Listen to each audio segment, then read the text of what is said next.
তবে ওদের দ্বারা কাজও আছে। ওনাদের দ্বারা যারা মদিরা পান করে ওনাদেরকে আমি সবচেয়ে বেশি ভালোবাসি। তিলকমালা যাদের আছে তাদের চেয়ে যারা মদিরা পান করে তাদেরকে আমি বেশি ভালোবাসি। কেন বেশি ভালোবাসি? বাপটা যখন মরে যাবে না, ভালো মানুষগুলোকে রাত্রি 12টা 1টার সময় ডাকতে যাবেন, ওগো মধুবাবু আছেন, তখন তার স্ত্রীকে দোতলা 3তলা বাড়ি তো, তার মধ্যে সেই ব্যালকনি আছে, বলে বলে দাও যে না বাড়িতে নাই। তখন কে? না বৌদি আমি এসেছিলাম আর বাবা মারা গেছে হঠাৎ করে, আর দাদা যদি যায়, না না না দাদা শরীরটা তো ভালো না, আর না হলে বলবে না না দাদা তো বাড়িতে নেই।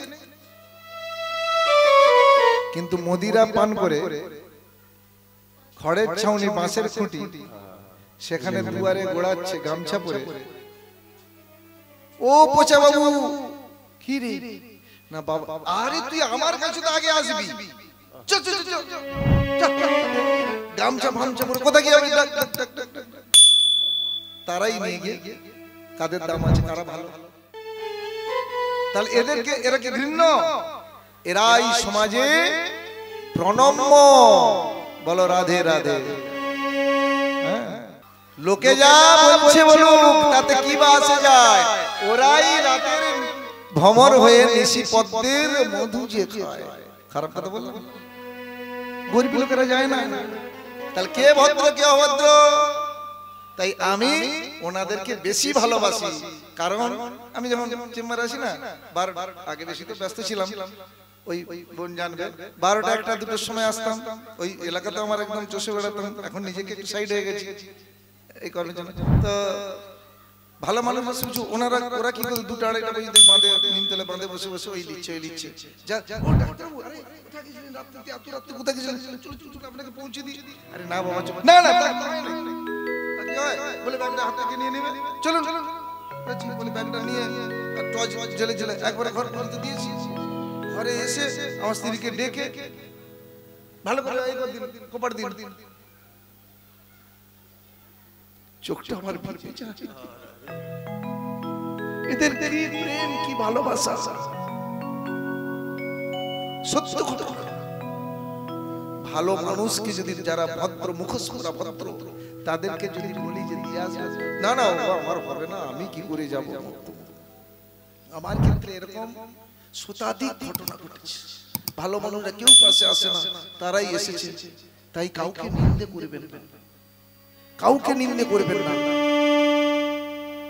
যাকে আজকে মনে করছেন যে আমার প্রয়োজন নেই, সেই আপনার একদিন প্রয়োজনে লাগবে, মহা বিপদে সেই পাশে দাঁড়াবে।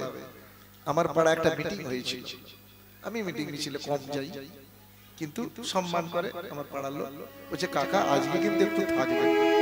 আমি বললাম যে বাবা আচ্ছা ঠিক আছে। বলে আমি একটু রাত্রিতে গেলাম, তখন 9টা বাজে, মিটিং প্রায় ভাঙার মানে গন্ডগোল হচ্ছে, প্রচুর সমাধান হচ্ছে না। তোকে আমার দরকার নেই, এ বলছে তোকে দরকার নেই, এ বলছে তোর মুখ দেখবো না, তোর মুখ। তখন শেষ গেল, আমি চুপচাপ বলছে কাকা তুমি কিছু বলো।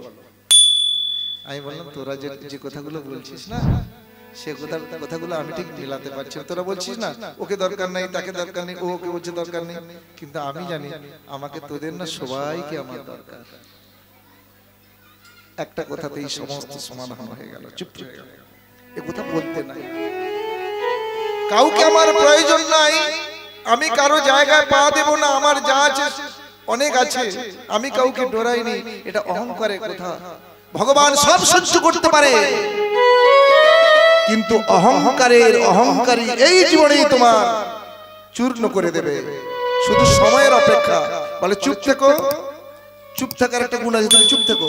যা অত্যাচার যদি করে করো, তোমার হয়ে হয় অন্য কেউ জবাব দিবে, না হয় প্রকৃতি তার জবাব দিয়ে দিবে। বলো রাধে রাধে। তোমাকে আলাদা করে জবাব দিতে হবে না। তাই